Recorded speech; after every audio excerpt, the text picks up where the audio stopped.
smatrao za shodno da treba se napravi još jedna promocija knjige pisma Marlonu Brandu. Knjigu je napisao Siniša Stojanović. Nisam lično bio zadovoljan promocijom u Bitefu, zato što je bila totalni fake, mada je došlo je puno ljudi, ali ništa nije rečeno o knjizi. Uglavnom su ljudi koji su sedeli na sceni cirkali i smeškali se jedan drugom. Tako da sad... Misliš, nas dvojica, ja i Stefan? Pa Stefan i ti. Smeškali ste se jedan drugom, pili pivo i niste zapravo pokrenuli teška pitanja i niste pričali o suštini stvari, o stanju stvari. Pa večeras bi da pokrenemo neka teška pitanja, da pokušamo da razumemo kako je nastala ova knjiga i da uopšte razumemo ko je Siniša Stojanović. Prvo bi te pitao, Siniša, zašto Marlon Brando? Gde si ti sebe pronašao u njemu? Gde je on pronašao sebe u tebi? Dobro se nije desilo. Dobro, okej, možda se desilo u nekom svetu paralelnom. Kao što ti pišeš da tvoj otac tek treba da upozna svoju decu i da bude dobar prema svojoj deci. Imaš tu jednu rečenicu nakon njegove smrti. Nadam se da ćeš biti dobar prema deci. Bio jednom jedan kralj, imao je 3 sina. To si napisao o svom ocu i da postoji neka vremenska distanca i da kao dete si možda čak i naslutio neke stvari koje će se desiti u budućnosti.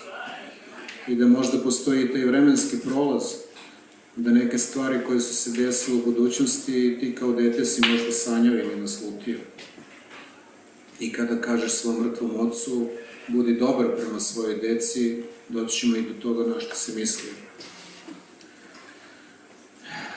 Sada bih te pitao zašto Marlon Brando, zašto si njemu posvetio ova pisma, šta ti je to toliko bilo značajno i važno kod njega, zašto te je taj film raspametio, taj dokumentarac i gde si sebe pronašao u tom filmu?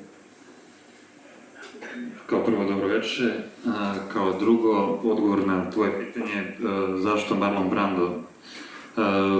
On se samo tako pojavio u mom životu kao i svi ostali ljudi koji se pojavljuju, samo on se pojavio u mom životu mnogo kasnije. U smislu, on se pojavio kada je već umro, kada ga više nije bilo na ovom svetu i došao je posthumno sa tim njegovim dugačkim trakama, monolozima koje je on snimao u tim svojim trenucima samoće, kada je pokušavao samog sebe da pobedi i da izvede neke svoje lične zaključke o sebi, o svetu, o svemu što mu se dešava i da bi pobedio sve demone koje su njega progonili kroz svoj njegov život. Pojavio se tako iznenada i ja sam se jako poistovetio s njim zato što praktično potičemo iz vrlo jednog sličnog ambijenta životnog.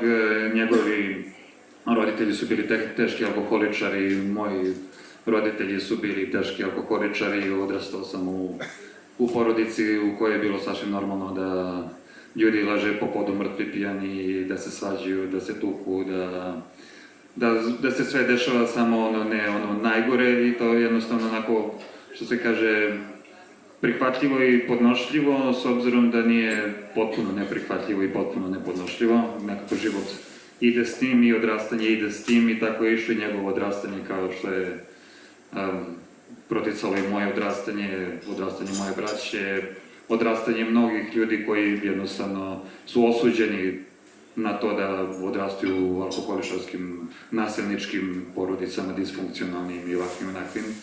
I sad svako od nas ima neki zadatak da to preživi i da sebe pronađe na tom putu, da pobedi sva ta nipodaštavanja i sve te demone, pa da odraste na prvom mestu, da prođe tih možda čak i 40-50 godina ili 80 godina da bi čovjek jednostavno izašao iz puberteta.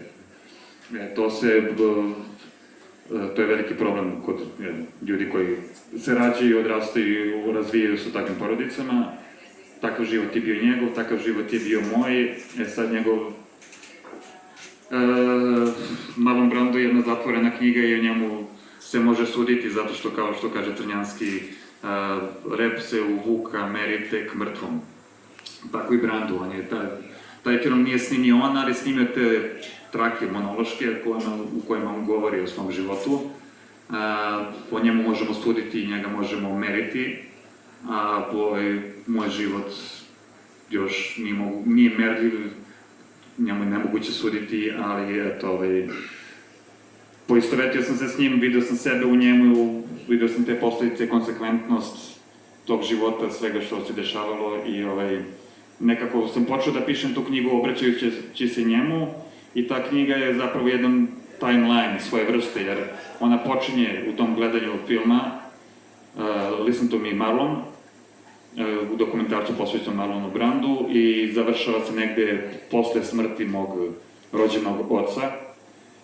I praktično ta knjiga je dokumentarna, u pitanju jedna autobiografska fantastika, ako takav žanr uopšte postoji i prilično je istinita, osim sve te poetike i fantazmagorije i tih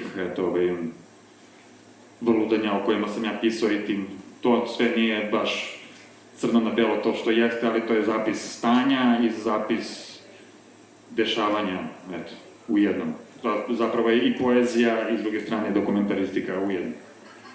Ok, hvala ti. Ti si jednom prilikom rekao i napisao da Brandu nije mogao da bude prirodan, da mu je nedostajala jedna vrsta prirodnosti, bio je odličan glumac, tu je isijavao neku veoma snažnu energiju, ali da u običnom životu nije mogao da bude prirodan i iz onoga što sam ja pročitao, a pogledao sam i taj film i pročitao 2 puta tvoju knjigu i pogledao film 2 puta, on zapravo nije bio sposoban ni da voli na pravi način, govorim o ženama.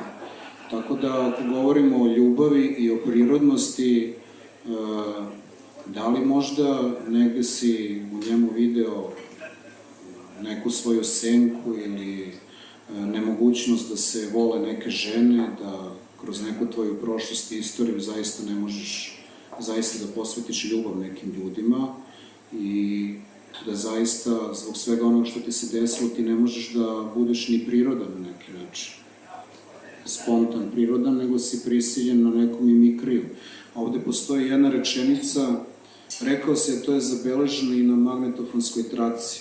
Sve glume i svi glume, od rođenja gluma je instrument prilagođavanja. Od najranijeg detinjstva do danas mi neprestano glumimo. Da li možeš nešto da nam kažeš o toj glumi, o tome da nam izmiče neka spontanost i o tome da Brando ili Sinistra ili Siniša možda nisu bili sposobni da vole u nekom trenutku? Pa prvo, da bi čovjek mogao da voli drugoga, mora da nauči da voli sebe, a taj put ka ljubavi prema sebi je vrlo, vrlo težak ako čovjek ima prvo iskrivljenu percepciju i predstavu o tome šta je ljubav. Prvo, mi kao ljudska bića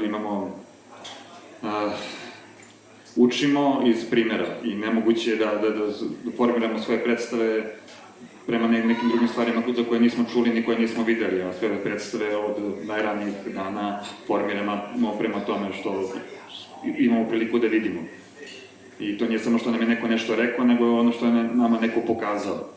Sad, ako mi nismo od malih nogu učeni da volimo i nije nam pokazano kako se voli druga osoba, kako čovjek voli samog sebe i kako sam sebe poštuje, samim tim poštuje drugog, nije moguće da mi to tek tako posjedujemo, tu sposobnost ljubavi. Jer mislim da je ljubav nije samo, da je više nešto kulturološki u pitanju, nije to samo dato samo po sebi. Životinje možda vole ljude, možda vole jedne druge, ali da li je to ljubav? To što one. Da, ja mislim da ti u ovoj knjizi pišeš i o oštećenosti, o tvojoj oštećenosti, o Brandovoj oštećenosti. Na neki način vas dvojica ste, možda to zvuči surovo, brutalno, ali oštećeni ljudi. Da li možda se složiš sa mojom konstatacijom? Pa jesmo oštećeni ljudi zato što smo nastali od oštećenih ljudi. Ta oštećenost je jedna vrsta zarazne bolesti, mentalne, duhovne, duševne bolesti. Nas su rodili oštećeni ljudi, moj otac je oštećen čovjek bio, moja majka oštećena osoba, također od malih nogu su i oni, jedno i drugo bili vrlo loše odgajani, samim tim su oni to preneli na sljedeću generaciju i to je jedna patnja koja traje onako neprekidno, u njegovom slučaju njegove familije, njegovog porekla, ja mislim da se to isto proteže jako dugo u prošlosti. I mislim da nismo jedini u tome, tih primjera ima. Kao što si rekao, pređimo na Brandovu porodicu. Kao što si rekao, majka mu je bila alkoholičarka, njegov otac je bio brutalan tip koji se tukao po kafanama, pio i umeo je Branda, dečaka, da šamara, ne znam, po 5 do 10 minuta, znači jako dugo da ga šamara, ponekad bez ikakvog razloga. Ti si pisao u svojoj knjizi da ti je jako potrebno da se potvrdiš, da taj element samopotvrđivanja ti je jako bitan. Zato što u tvojoj porodici ni od oca ni od majke nisi mogao da dobiješ potvrdu svoje vrednosti. Majka ti je govorila, i to si lepo napisao u knjizi, da si đavolje seme, a otac ti je govorio da si bezvredan, da nikad ništa nećeš uspeti, da ćeš čistiti ulice. I zapravo, kroz svoje pisanje i kroz sve ono što jesi kao umetnik, kao osoba koja stvara, kao osoba koja se trudi da bude kreativna, ti pokušavaš zapravo da prevaziđeš to inicijalno loše vaspitanje ili što bi Johnny Štulić rekao krivo srastanje. Jer to jeste neka vrsta krivog srastanja, a ti u svim svojim dalje nastojanjima pokušavaš to da ispraviš, tako što želiš da pokažeš svoju vrednost. Mislim da možeš dalje da nastaviš na ovu temu. Pa da, zapravo, moj životni projekat je prevara nad sudbinom, zato što da praktično nisam uložio taj veliki trud, da nisam prevario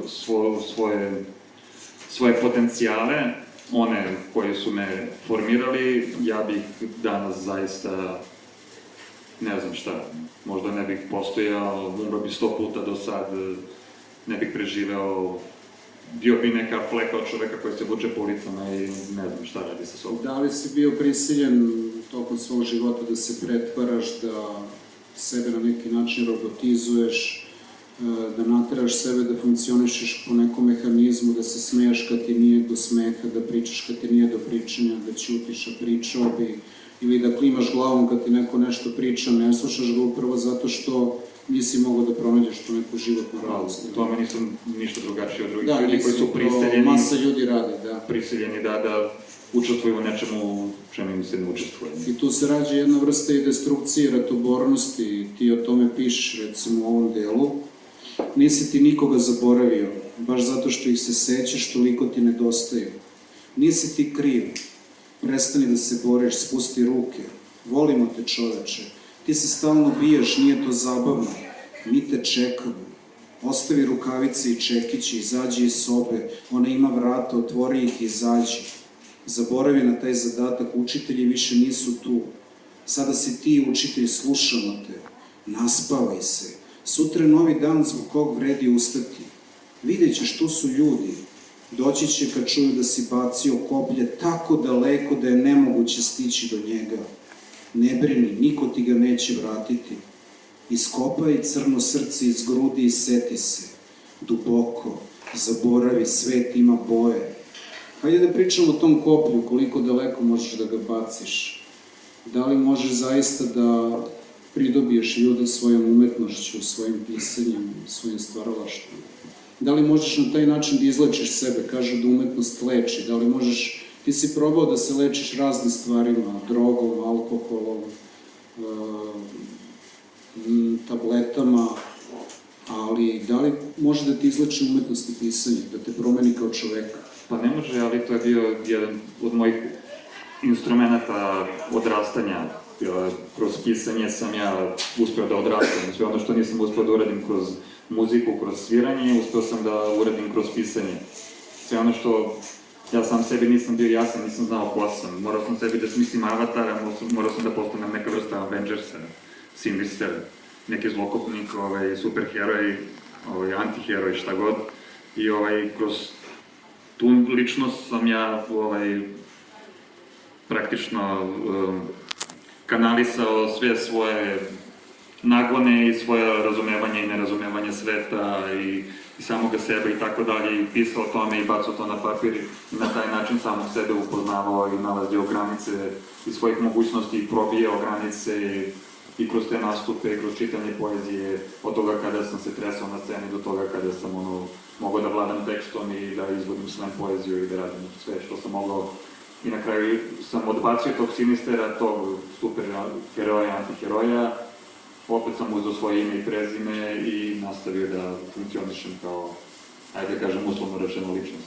Da, ja se sjećam jedne i druge situacije kada si na akademiji izvodio poeziju, to je bilo pre 10 godina, tresle su ti se ruke, bacao si papire i čitavo telo ti je se treslo na neki način, ali si to izveo do kraja i to se ljudima dopalo. Zapravo bio si samo u nekom zanosu, iako si se tresao. A onda smo imali prilike da te gledamo, ne znam, u klubu Petar, gde si jako sigurno i samouvereno izvodio svoje pesme na performerski način. Tako da si tu zaista doživao jednu transformaciju. Hajde malo da pričamo o tim drugim identitetima. Ti si verovatno, zapravo sigurno morao da uzmeš drugi identitet, zato što nisi mogao da živiš sa tim identitetom koji su ti podarili roditelji. Da si gubitnik, da si neradni, da si propalica, da si đavolje seme, da si uličar.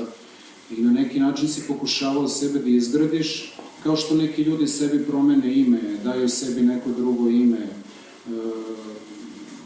Imamo primere pevača koji su menjali svoje ime. Promene religiju. Da, Fredi. Da.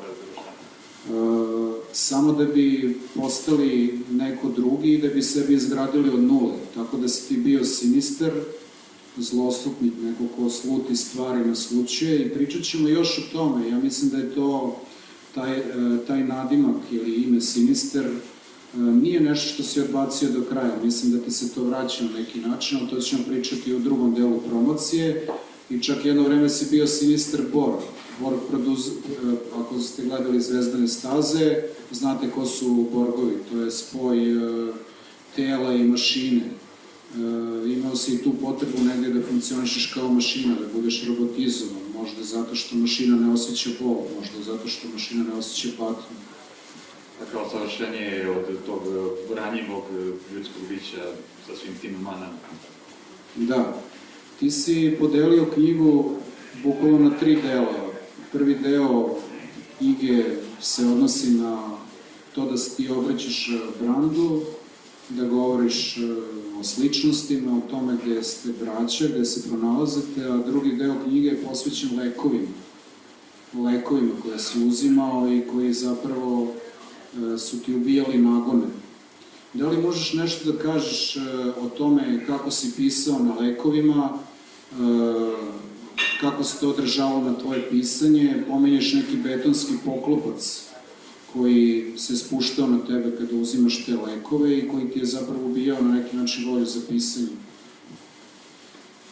Kada čovjek koristi sve te antidepresive, bili to lekovi koji se koriste u terapiji protiv epilepsije ili bili oni čisti antidepresivi ili bilo šta, oni kao neka vrsta, ne znam, mentalnog kompresora, sve one te sinusoide koji idu visoko gore i spuštaju se visoko duboko dole, oni ujednačavaju i približavaju toj zamišljenoj nuli, toj središnjoj liniji.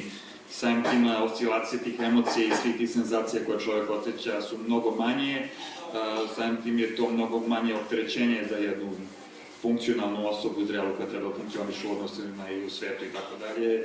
I eto, samim tim manje nadržaja čovjek osjeća, manje problema doživljava i sveta svoje misli i to može lakše da obradi samim tim zato što su mu isečeni pikovi i gornji i donji, i oni depresivni i oni drugi, kako se zove. Manje osjećaš bol, ali se gubi osjetljivost. Taj neku duševno bol. Ti te lekove nazivaš crni ekstazi. Zašto crni ekstazi? Pominješ crno u tom delu knjige i pominješ crno u delu kada pričaš o ocu. Crni ekstazi, crna misa. Zašto koristiš toliko često reči crno u knjizi? Postoji Muha Blackstazi Slemer iz Novog Sada, ali nisam ja prvi to smislio.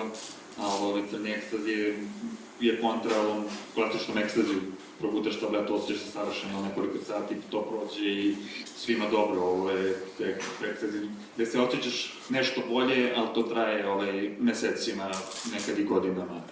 I jednu stranu medalje, cijele te priče i tih svih iskustava i te neke svoje prirodnosti konstantno propuštaš, a s jedne strane da bi sebe spasio, a s druge strane opet gubiš to neko iskustvo i gubiš, čak i meniš sebi sudbinu i na taj način. I sad je pitanje ko si ti od ta dva lika iz scenarija, da li je onaj koji si onda postao nakon svega toga ili onaj koji je mogu da bude, a da nije koristio sve te medikamente. Hajde da pričamo o tom osjećanju savršenosti. Ima ovde jedan deo u knjizi. Psihijatrica je zapazila da sam literarno obradio uvid u unutrašnji svet i raščlanio lice unutrašnjih neprijatelja, ali da to ipak nema veze sa mojim fiziološkim disbalansom. Ona kaže da se literarnost ne može nazvati lekom, iako posjeduje lekovita svojstva. Obavio sam 50% posla. Na tome mi svaka čast, odaje mi priznanje ona. Drugih 50% rešit će se Roksat. Sada, kada si ti pričao sa svojim psihijatrom, ti si naravno pričao o svom pisanju, o tome na koji način se ti boriš, pokušavao si čak više da ideš kroz neku psihoanalizu, kroz pisanje, kroz razmišljanje, nego što si smatrao da ti trebaju lekovi. Međutim, tebe je psihijatar uverio da ti zapravo ne možeš da se izboriš sa svojim stanjem bez lekova. Uverio te da postoji taj neki disbalans u organizmu koji možeš da rešiš jedino lekovima i to je nazvao drugih 50%. Šta ti danas misliš o tome što ti je rekao psihijatar? Pa da bi čovjek mogo da stvori novi način razmišljenja, da bi mogo da pristupi sebi, mora da hladnije razmišlja. Sad, stvari u tome da ne može da hladno razmišlja ako je u stanju konstantno pojačanih emocija, da je konstantno ili tužan, ili besan, ili to su dva smenjujuća osjećanja. Jednostavno čovjek u tim stanjima ne može ništa da odluči i ne može da stvori neke nove navike i ne može da izabere svoj put i da izgradi sebe, jer on praktično pliva u tom likvoru tih osjećanja, to je kao neki koktel alkoholni ili nekih hormona i to jednostavno čovjek ne može iz toga da ispliva da bi mogo da hoda, jer on mora da drži glavu iznad čorbe. Da, ovde piše da su ti lekovi toliko pomogli da su čak sredili tog ludog kralja. U meni ludi kralj stoji na najvišoj kuli i baca vatrene kugle preko u potpunu prazninu, u mrak. Ali kako to, ako su ti lekovi toliko savršeni, ako su ti lekovi trebali da tvoj organizam dovedu u neki balans i da te srede, kako to da su ti lekovi ubili nagone, naročito nagon za pisanje? Kako to da u jednom trenutku su prestali da ti pomažu, a ti više nisi mogao ništa da napišeš pod lekovima? Zato što je pisanje meni bilo lek pre lekova. I samim tim, kada je neki drugi lek došao na dnevni red, samim tim se nagon za tim samo izlečenjem kroz pisanje smanjio. Tako je i došlo do smanjenja nagona za pisanje i potrebno za zapisivanje. Zapisivao sam ja s vremena na vreme neke pesme ili neke priče, neke zapažanja, ali to nije u tom kontinuitetu manično pisanje svakodnevno, priča, slaganje tih tekstova, editovanje, sređivanje i tako dalje. Tebi je psihijatar u nekom trenutku rekao, piši o tome kako ne možeš ništa da napišeš. Pa da, i onda sam pisao o tome kako ne mogu da pišem i šta se desilo? I napisao sam pismo malo. Seroksa preko toga naspe betonsku košulju, zacementira polje žalosti, zaravna sve i na jednom ništa ne curi, mir. Ja sam tebe video pod lekovima više puta i delovao si mi jako zombiran. Zapravo nisam mogao od tebe da dobijem nijednu normalnu reakciju, nijednu normalnu emociju. Toliko si bio uravnjen i zombiran da sam imao utisak kao šta se dešava s ovim čovekom, kao daska je, znači ravna daska, ne mogu da dobijem nijednu normalnu emociju kod njega. Ti si ostavio te lekove, prestao si da ih uzimaš, ali da li možeš nešto da kažeš o tom zombiranju, o tom zombi osjećaju, o tome da jednostavno ti kad si uzimao te lekove, bio si kao mrtvac koji hoda, bar za mene koji te gledam s polja. Za tebe koji mene poznaješ 10 godina i koji me znaš u svim mojim manifestacijama i osjećanjima i pokušajima i da ne navodim, ali raznim autodestruktivnim epizodama. Naravno da sam ti dao mnogo zombiranja i kao daska, s obzirom da više toga nije bilo i tog volumena, osjećajnosti i senzibilnosti i tako dalje. Mnogi drugi ljudi to nisu primetili, zato što me ne znaju kao ti, ne znaju tu drugu stranu mene. Ja sam bio jednostavno još jedna osoba koju poznaju, s kojom mogu da sarađuju i da nešto rade ili da nešto čuju. Da, jasno. Zašto si prestao jednostavno da uzimaš lekove, ako su ti oni pomagali da uđeš u neko savršeno stanje u kome si imao balans? Kažeš čak da si napisao knjigu pod lekove. Jesam, ali sam i posle pisanja te knjige i završio sa pisanjem proze. Lažem, nije tačno, pišem još 5 knjiga paralelno. Samo je to trenutno onako u nekom zamrznutom stanju i kao u nekom statusu quo, ne znam kad će opet da počne. Ali prestao sam jer sam uspio da se sagradim, došao sam do sebe, uspio sam da napustim neki koren i da mislim da sam osjetio neku čvrstinu u sebi, da se mogu da odlučujem o stvarima, da sam mogu da računam na sebe. I mislim da si mogu da se odlepimo od svega toga. Da li možemo da kažemo da su ti možda ti lekovi u nekom trenutku pomogli, ali na kraće staze su ti verovatno pomogli, ali na duže staze su počeli da te rade kako ne treba, u smislu da si previše bio ravan i da si previše bio totalno bez bilo kakve reakcije, da kažem da se u tebi vidi neka energija životnosti. Eto, ti si mi rekao, slušaj, ta tvoja promocija u Bitefu je bila potpuno sranje i znači to što ste vas dvojica radili je bilo totalno sranje i to više nisi ti, ja tebe ne prepoznajem i ja ne znam šta to radiš sa sobom i dokle misliš i ja sam seo i malo sam razmišljao jedno mesec dana i pod tim uticajem sam i negdje odlučio da sa tim svim prestanem i eto, od tada ima već jedno imam 5 meseci. A dobro, sad kad razmišljaš o tome, da li... Da, prošla promocija je bila dok sam bio na antidepresivima, a ova promocija je kada ne pijem ni pivo i ne pušim cigare. To je jedna ogromna razlika. Jasno, mi smo napravili veliki rizik, ponovo smo napravili istu promociju, izabrali smo sredu i nije nam bilo važno koliko će ljudi da dođe, bar zato što smo hteli da ovo bude jedan čin, iskreni čin, gde ćemo otvoreno da pričamo o tvojim demonima i o svemu što ti jesi. Tako da sad kad razmišljaš o tome da li sam bio u pravu ili imaš neke sumnje, dileme da nisam bio u pravu.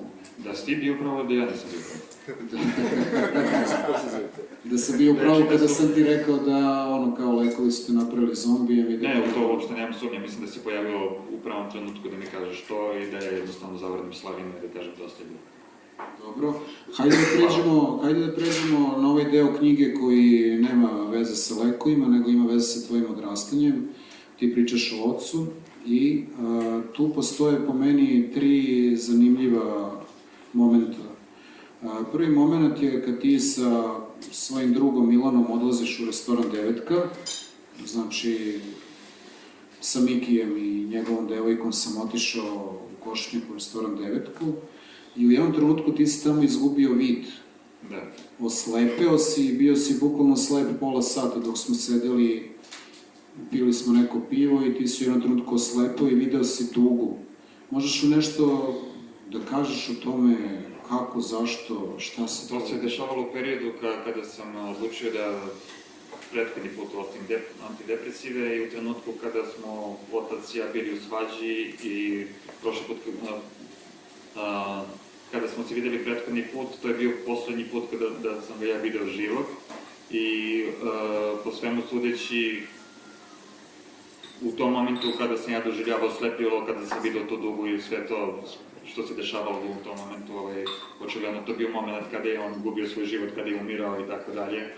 Zvuči malo mistično i zvuči kao izmišljotina, ali poklapa se sa tim trenutkom.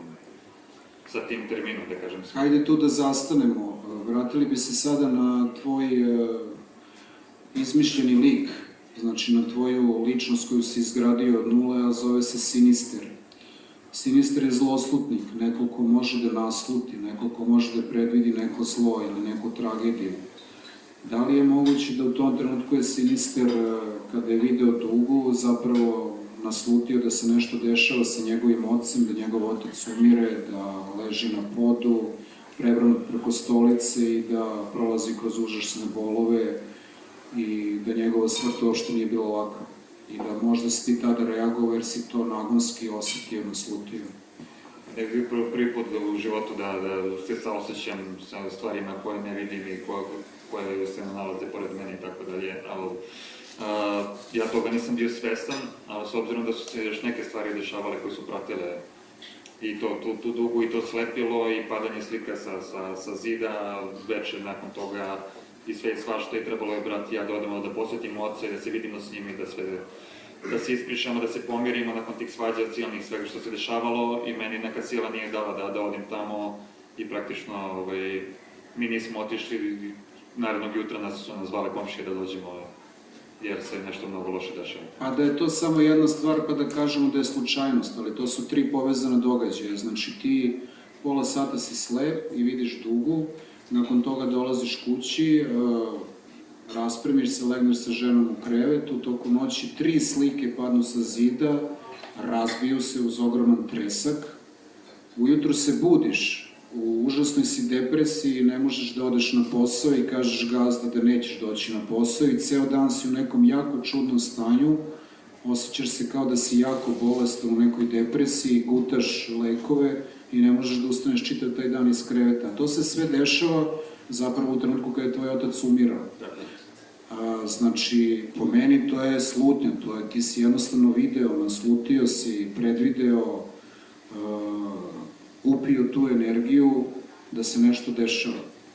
I treća stvar koja potvrđuje da to nije slučajnost, da to nisu samo babske priče, horoskop ili bilo šta slično, treća stvar je kada ti treba da se nađeš sa bratom i da ti i brat odete da posetite oca u subotu i kada se dogovarate, ne znam, iz 5-6 puta, on te čeka na ulici, kisne na kiši, a ti ostaješ u kući i kažeš mu ja ne mogu da krenem, osjećam se loše, napljukao sam se lekovima i bukvalno iz nekog 5. telefonskog poziva ti zapravo ne odlaziš sa bratom da vidiš oca, nego ostaješ kući.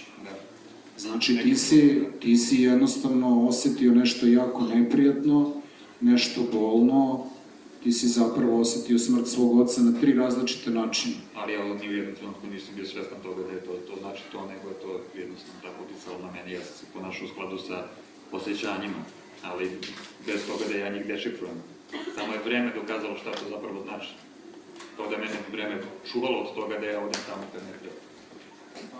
Da li možemo da kažemo da si ti i dalje Sinister na neki način, da ne možeš tek tako da se oslobodiš nekog svog identiteta iako se trudiš da potpuno promeniš život u odnosu na tvoju staru porodicu. Znači, majka ti je bila alkoholičarka, otac ti je bio alkoholičar, stalno su ti govorili ružne stvari, ti sad imaš jednu lepu porodicu, imaš divnu ženu, imaš ćerkicu, živiš neki lepi, sređen život, ali da li možemo da kažemo da taj tvoj identitet i dalje postoji na neki način?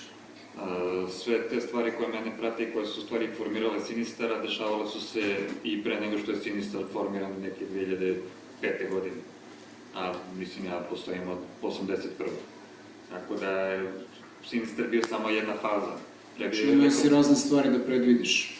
A to se dešavalo i pre Sinistera, tako da je Sinister u stvari samo faza u Siniši Stojanoviću. Obrnuto. Mislim, ja mogu da promenim i 3. put ime, ne se prekrstim, pređem u islam, mogu da ne znam ja šta radim sve sa sobom, ali to neće govoriti o tome da se ja vraćam tome, nego da je to stvari delo sve toga što sam bio i pre. Ti ovde pišeš o tome kako je prvi put pozvao tvom ocu, da ste završili na urgentnom centru i da si tu prolazio jako zanimljive situacije sa ljudima koji tamo rade. Da te nisi imao zdravstvenu knjižicu, te nisi imao taj i taj uput, te nisi imao taj i taj papir, da su te vraćali po 5 ili 10 puta i na kraju izbacuješ jednu rečenicu iz sebe baš upečatljivu kada su te potpuno iznervirali, kažeš: daje vam otkaz svima, čujete li?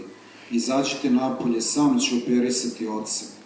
Njegovo srce poznajem bolje nego što vi poznajete svoje.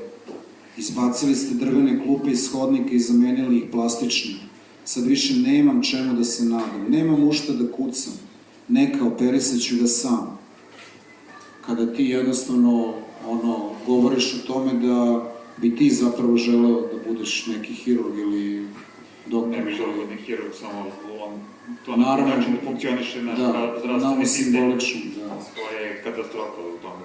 To se uveravam svakodnevno i sad kroz situaciju koju prolazi moja majka, a i to što je prolazio moj otac, mislim sa... I tvoje opažanje, znači u trenutku kad ti dovodiš oca na urgentni centar koji je imao infarkt ili nešto slično, ti pišeš o tome kako glavnoj medicinskoj sestri ispala sisa, kako je imala jako lepu sisu, kako je predivna, kako je lepo građena, znači čitavu jednu ili dve strane posvećuješ medicinskoj sestri koja ima neku... Doktorka. Mislim da je glavna medicinska sestra, ali dobro. Gde se svađaš sa njom, oko papira, oko svega... Svađam sa zdravstvenim radnicom. Da. I kada ona tebe pita šta piješ od lekova, zato što u jednom trenutku misli da se ti lečiš, ti kažeš pijem Seroxat, pijem te lekove, ali nisam ja pacijent u urgentnom centru, nego moj otac. Tako da tu se dešavaju razne situacije pomoći. Dobro. To pitanje je. Da. Kako da odgovorim? I da ne spojlujemo previše, jer idemo knjigu, mislim da je malo. Dobro. Šta si mislim? Hoću da kažem da, pored te neke mržnje koje si osjećao prema ocu, znači, vidi se iz knjige da ga negde i mrziš, ali vidi se i ta tvoja neka posvećenost, ljubav, kada kažeš da najbolje poznaješ njegovo srce. Dakle, šta je jače prema tom pokojnom ocu, mržnje ili ljubav? Pa nekako su uspore te dve emocije da se izjednače i na kraju ostalo... Nije valjda ravnodušnost. Neko čudno ništavilo. Ništavilo. Da. Dok je bilo pomešana ta mržnja sa ljubavlju, dok je on bio živ i dok sam pokušavao da od njega dobijem sve ono što me u životu falilo od njega, a nikada nisam dobio i to je bila neka trka koja je bila životna trka, koja se završila sa njegovim životom i ja sam ostao na kraju sa tim s čime sam ostao. I onda sam morao da živim s tim i da nešto s tim uradim i da se ne obadirem mnogo na to nego da radim nešto drugo. Tako je to bilo. Pišeš o tome da nisi stigao da se oprostiš sa njim, da ste završili u teškoj svađi, da si mu rekao mnogo ružnih reči, da je on tebi rekao mnogo ružnih reči i da jednostavno nisi se ošto pripremio za njegovu smrt i da ta smrt je za tebe bila neočekivana, čak koristiš neke reči i njegova smrt je velika misterija. Zašto je velika misterija? Kako je velika misterija? Zašto je za tebe smrt tvog oca velika misterija? Ne znam, vjerojatno sam se poetski izrazio. Otišao je pre nego što je stigao da uradi neke stvari i mesto je pod misterioznim okolnostima, noseći stolicu iz jedne sobe u drugu sobu, iz misterioznih okolnosti, ne znajući da li on čovjek nije mogao da hoda, pa je se poslužio njome kao štakama ili hodalicom, jer je nosio iz jedne sobe u drugu sobu, jer je imao neke goste i svi su oni dobro napili, pa on krenuo i pijan pao preko nje i razbio glavu i umro to na mjestu ili se mučio onako. Ili je jednostavno nekog nosio na toj stolici, neko je sedao na toj stolici, možda je bila sama smrt i on je prelazeći iz sobe, dnevne sobe, roditeljske sobe u sobu gdje smo mi odrasli i on je na tom pragu prelaska u tu dečju sobu pao, jer nikad nije prešao taj prag i zapravo je tu završio svoj život tamo gdje ga nikad nije počeo. Zašto misliš da on nikad nije počeo svoj život? Pa zato što on nikad nije počeo svoj roditeljski život, a svoj život je odživeo. Dobro, ali bez obzira na sve, ti toliko pišeš o njemu i toliko ti je to ostalo u glavi i dobar jedan deo knjiga si posvetio svemu tome, da jedino što ja mogu da zaključim svega toga da ti puno nedostaje tvoj otac, da ti je žao što se niste oprostili kao ljudi i da ti je žao što negde niste uspeli da pronaćete tu ljubav na kraju njegovog života i da te to proganja kao neki demon. Mislim da je to, da. I zanima me taj moment kada ti kažeš da si kao dete imao neki san ili nešto gde si naslutio šta će se desiti tvom ocu i taj moment gde ti pišeš o nekoj deci koju on treba da pozdravi i da bude dobro prema deci sad kada je otišao. Na šta si mislio konkretno? Kao dete sam sanjao, vrlo često sam sanjao neke užase i neki horor, imao sam strašne košmare. U nekom trenutku sam sanjao neke ljude koji mrtvi izlaze iz parketa u našoj sobi, a nakon njegove smrti on je baš pao tu na tom parketu i pošto je on bio mrtav jedno 15 dana kada su ga našli, taj parket je bio jako krvav i onda, pošto nisu mogli da očiste, ja sam morao svoje ručno da vadim taj krvavi parket i da ga odstranjim iz ove kuće da bi mogao da ostavim svoju porodicu, da živimo tu i tako dalje. To je bio jedan strašan užas. Horor, mislim, uživo, mislim, kada ti praktično delo svog oca vadiš iz parketa. Pominješ jedan termin da je on uzidan u taj pod, da je uzidan u taj parket i da on koji se tu srušio, tu će trčati tvoje dete, tu će tvoje deca prolaziti kada odrastaju, tu ćeš ti prolaziti i tamo gde je on rušio i tamo gde je on svoje mostove rušio za sobom, ti ćeš tu da gradiš. Na šta si mislio kada si rekao da ćeš ti tu da gradiš, da ćeš da gradiš sebe kao drugačijeg čoveka? Pa praktično da od te mrtve tačke i te smrti praktično da je to neka nulta tačka od koje mu kreće sav život i praktično moje dete baš morbidno zvuči, ali tu u blizini tog mesta se nalazi njen krevetac i tu je spavala i njena dečja soba s druge strane tog zida. I to je neko mesto gde kreće jedan novi život i jedno novo odrastanje, jedan novi divni mali svet. Završen jedan pakad.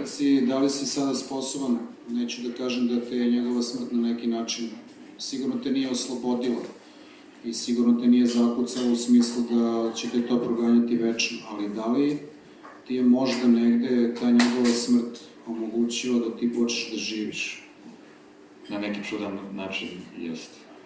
Da, zato što ste se vi rastali u dubokoj svađi, ti si izašao iz tog stana, otišli ste živjeti u drugom stanu nakon žestokih uvreda, jer on je i dalje nastavio ti govori ružne stvari koje se tiču tebe, koje se tiču tvojih prijatelja, onoga do čega je tebe stalo. Nepodeštavanje konstantno kroz život. Da, ali sad imaš priliku da počneš jedan sasvim drugačiji život, da izađeš iz tog limba u kome si bio, gde si se stalno vraćao alkoholu, tabletama, gde si stalno ponavljao matricu svojih roditelja.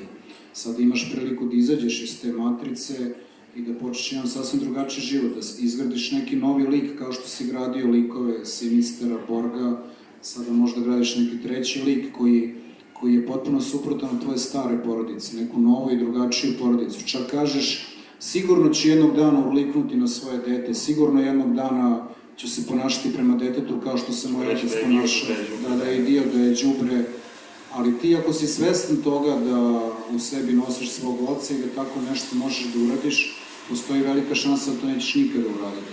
Baš tako. Tako da mislim da smo došli negde i do kraja, do poente ove knjige, do nekog novog života, drugačijeg života. Da li sad pišeš, da li si otvorio neke nove teme, pa pišem neko novo pisanje? Knjigu o odrastanju svog deteta, došli smo do nekih 50 strana, to je neka knjiga o roditeljstvu iz očije perspektive, ne općije, nego općinske. Općije. Znači pišeš o novom životu, o novom i drugačijem životu. O odrastanju, da, deteta. Pa zar to nije predivno? Jeste, ali to je otprilike kao one Linkotora, mislim da je film, kako se zove, Mladost. Bojko. Bojko, da, on je snimao taj film 10 godina minimum, ako ne više, tako će i ova knjiga da će se pisati 10 do 15 godina dok moje dete ne odrasti, ja ću kroz tu knjigu ispratiti odrastanje, bukvalno od rođenja bebe, pa kad sam ja počeo da se bavim roditeljstvom, kad je posle godinu dana kada moja supruga počela da radi, a ja sam dao otkaz, onda sam se sledećih godinu dana ja posvetio roditeljstvu 24/7 i bio s njom sve od početka do kraja. Želim ti puno sreće u toj avanturi da postaneš bolji čovek, da izgradiš bolji i drugačiji život, i da tvoja porodica krene jednim putem potpuno drugačijim, gde će potomci te porodice samo lepe i dobre stvari doživljavati i sećati se svojih roditelja. Naš je zadatak da razrešimo taj sudbinski bag, taj civilizacijski bag, taj dugoročno porodični, familijarni, praroditeljski greh. Onog ko je prvi počeo i ko je prvi maltretirao, razumiješ, svoje potomke i ko je od njih pravio nesrećne ljude, to je negde mora nekako da stane, nekako da se razreši. I mislim da je to suština ove knjige. Ti zapravo pokušavaš da prekineš to prokletstvo koje prati tvoju porodicu i da prekineš to loše vaspitanje i to krivo srastanje.